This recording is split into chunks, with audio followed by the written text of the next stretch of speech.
For Justin's Lawn Care in Chapter 4, I want to look at the services, the prices, and also the quote page within Dreamweaver. Again, you're going to have a table on the services page. You'll have a table on your pricing page, so they should be pretty easy to show. And then your quote page has your form. Same thing, make sure you have that red dotted line around your entire table. You're going to click on your input form control for first name. It's going to be a text field. Tab index number. Last name should be a text field. Phone number will be tel, as we've been doing all along. Email will have your email property.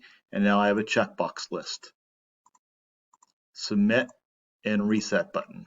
Okay, and then once you have that, again, you want to preview within browser so we can go back and take a look at that. So here's your lawn care. This is your index page. So here's your services page. Again, without any lines on that table, here's your prices. You have a table with lines. And then on the quote page, it should look exactly like this. Enter a couple letters in. It doesn't matter. Select. Again, you can have multiple things selected. Show me that you can have multiple things selected and then hit reset. Everything should wipe out. You're good to go.